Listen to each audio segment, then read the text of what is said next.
प्यारे दर्शकों नमस्कार। आइए नजर डालते हैं हमारे प्यारे राज्य हरियाणा की तमाम बड़ी खबरों पर।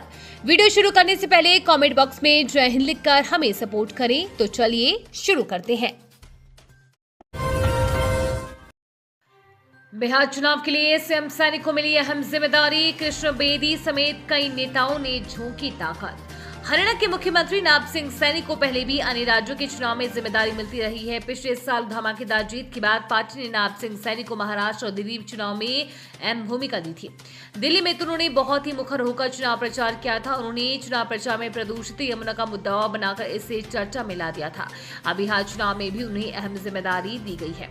हरियाणा के कैबिनेट मंत्री कृष्ण बेदी बिहार चुनाव अभियान के दौरान पटना पार्टी कार्यालय पहुंचे, जहां पहुंचने पर उनका बिहार भाजपा कार्यकर्ताओं द्वारा स्वागत किया गया। गौरतलब है कि बेदी दीपावली से पहले भी बिहार चुनावों में समय लगाकर आए हैं। गौरतलब है कि बिहार चुनावों में हरियाणा के सीएम नायब सिंह सैनी भी कई जनसभाओं को संबोधित करने जा रहे हैं। वो भी दीपावली से पहले बिहार होकर आए हैं। इसके अलावा महाराष्ट्र के सीएम देवेंद्र फडणवीस, मध्य प्रदेश के सीएम मोहन यादव, दिल्ली के सीएम रेखा गुप्ता भी सभा कर चुके हैं। पीएम मोदी 24 अक्टूबर से अपनी चुनावी सभा की शुरुआत पूर्व मुख्यमंत्री कर्पूरी ठाकुर की गांव से करेंगे। हरियाणा के इस जिले में बनेगी फिल्म सिटी, जानिए इसमें क्या क्या होगा खास। हरियाणा के पंचकुला जिले में जल्द ही एक भव्य फिल्म सिटी बनने जा रही है। इसके लिए हरियाणा शहरी विकास प्राधिकरण द्वारा डिमार्केशन शुरू कर दिया गया है। आपको बता दें कि राज्य सरकार ने पिंजौर में फिल्म सिटी बनाने की घोषणा की थी, जिस पर अब तेजी से काम हो रहा है। कहां बनेगी फिल्म सिटी? यह फिल्म सिटी पिंजौर सेक्टर 29 में 100 एकड़ क्षेत्र में बनाई जाएगी। HSVP की ओर से डिमार्केशन का कार्य लगभग पूरा हो चुका है और प्रोजेक्ट का नक्शा भी तैयार कर लिया गया है। फिलहाल CLU यानी कि चेंज ऑफ लैंड यूज की प्रक्रिया चल रही है। सरकार की मंजूरी मिलते ही निर्माण कार्य शुरू कर दिया जाएगा। 2 चरणों में होगा निर्माण। इस फिल्म सिटी का निर्माण 2 चरणों में किया जाएगा। उल्लेखनीय है कि पूर्व मुख्यमंत्री मनोहर खट्टर ने 8 वर्ष पूर्व इस फिल्म सिटी की घोषणा की थी। HSVP ने 5 करोड़ रुपए की लागत से कंसल्टेंट एजेंसी को नियुक्त किया था, जिसने विस्तृत रिपोर्ट तैयार की। इसी रिपोर्ट के आधार पर अब जमीन का सीमांकन शुरू किया गया। हरियाणा में नए जिलों के गठन की तैयारी, इस तारीख तक लेना होगा फैसला। हरियाणा सरकार प्रदेश में प्रशासनिक ढांचे को और अधिक मजबूत बनाने के लिए बड़े फैसले की तैयारी में है। सूत्रों से मिली जानकारी के अनुसार राज्य सरकार को 11 नए जिलों, 14 नए उपमंडलों, 4 नई तहसीलों और 27 उप तहसीलों के गठन से संबंधित प्रस्ताव प्राप्त हुए हैं। ये सभी प्रस्ताव प्रशासनिक पुनर्गठन उप समिति की 5वीं बैठक में प्रस्तुत किए गए। इस महत्वपूर्ण बैठक की अध्यक्षता विकास एवं पंचायत मंत्री कृष्ण लाल पंवार ने की, जिसमें शिक्षा मंत्री महिपाल ढांडा और कृषि मंत्री श्याम सिंह राणा बतौर सदस्य शामिल हुए।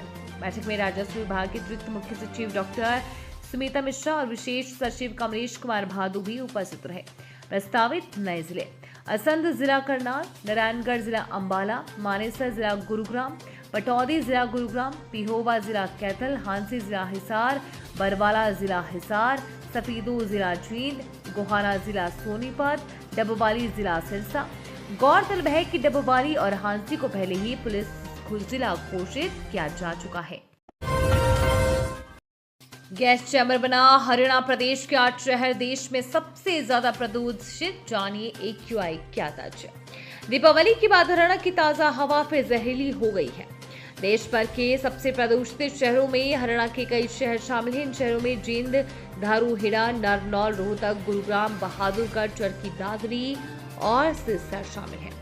जींद और धारूहेड़ा में AQI 400 से भी ऊपर दर्ज किया गया है। वहीं राजस्थान की भिवाड़ी 7वें और दिल्ली 10वें स्थान पर है।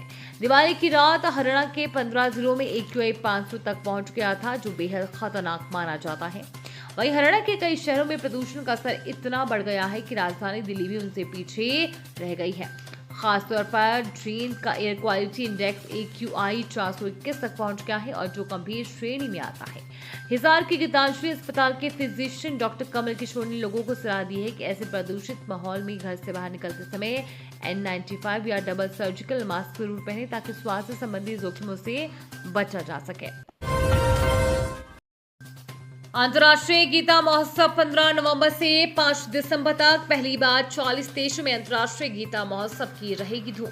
कुरुक्षेत्र में अंतर्राष्ट्रीय गीता महोत्सव 15 नवंबर से 5 दिसंबर 2025 तक मनाया जाएगा, जिसमें 51 देशों के मिशन इसी तरह के कार्यक्रम आयोजित करेंगे।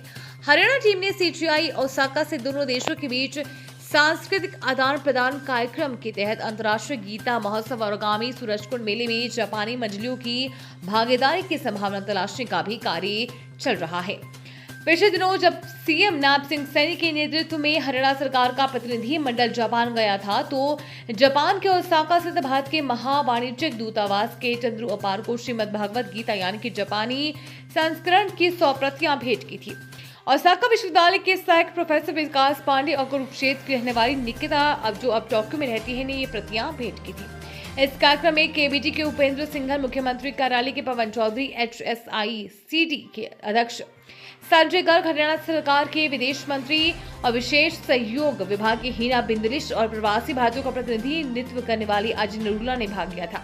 इस बैठक में जापान और अन्य देशों में गीता के शाश्वत संदेश के प्रसार हेतु विचार और गहन आदान प्रदान भी हुआ।